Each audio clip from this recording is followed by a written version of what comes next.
Press club లో నిర్వహించిన media సమావేశంలో బీజేపీ నాయకుడు భానుప్రకాష్ రెడ్డి కేంద్రంలోని నరేంద్ర మోదీ ప్రభుత్వ పనితీరును ప్రశంసించారు. గత కాంగ్రెస్ పాలనలో దేశవ్యాప్తంగా పలు కుంభకోణాలు చోటు చేసుకున్నాయని విమర్శించిన ఆయన గత 12 సంవత్సరాలుగా ప్రధాని మోదీ నాయకత్వంలో దేశం అభివృద్ధి, సంక్షేమ దిశగా ముందుకు సాగుతోందన్నారు. స్కామ్ల పాలన నుంచి స్కీమ్ల పాలన వైపు భారతదేశం ప్రయాణించిందని పేర్కొన్నారు.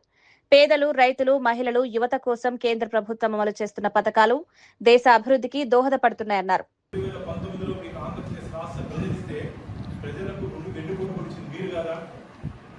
సంక్షేమం పేరుతో ఆంధ్రప్రదేశ్ని సంక్షోభంలో తీసుకుపోయింది వైసీపీ పార్టీ కాదా?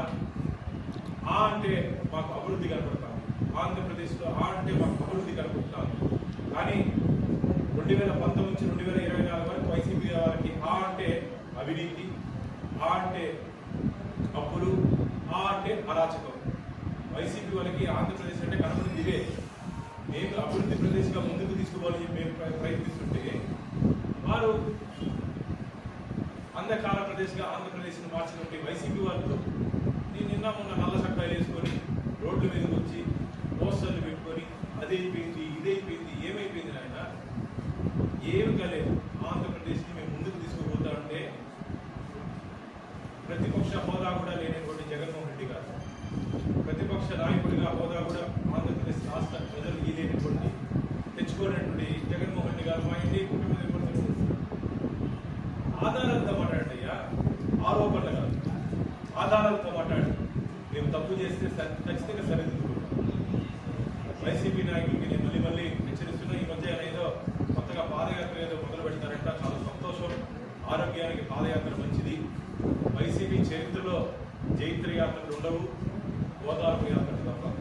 ఇది మేమేదో చెప్పేది రాజకీయ విమర్శ కాదు. మేము ఎక్కడికైనా ఎయిర్పోర్ట్లో కానీ, బస్ స్టాండ్లో కానీ, రైల్వే స్టేషన్లో కానీ ఎక్కడైనా సందర్భంలో ప్రజలతో కలిసినటువంటి సందర్భంలో మాకు మంచి పరిపాలన వచ్చింది, స్వేచ్ఛగా ఆంధ్రప్రదేశ్లో మేము జీవిస్తున్నామని ప్రజలు చెప్తున్నారు. ఈరోజు పెట్టుబడులు వస్తున్నాయి ఆంధ్రప్రదేశ్కి, కానీ చెల్లించుకోలేకపోతున్నారు. కాబట్టి ఆంధ్రప్రదేశ్ని స్వర్ణాంధ్రగా, భారతదేశాన్ని స్వర్ణ భారత్గా, వికసిత్ భారత్, వికసిత్ ఆంధ్ర మా ఎన్డీఏ కూటమి లక్ష్యం. కేంద్ర ప్రభుత్వం అన్ని విధాల పోలవరం కానీ, అమరావతి కానీ, అలాగే ఇండస్ట్రియల్ కారిడార్ కానీ వీటన్నిటి విషయంలో కేంద్ర ప్రభుత్వం ఆంధ్రప్రదేశ్కి అన్ని విధాల ఎక్కడెక్కడ ఏ విధంగా నిధులు కేటాయించాలి, ఏ విధంగా గ్రాంట్లు ఇవ్వాలి, ఏ విధంగా లోన్లు ఇవ్వాలి,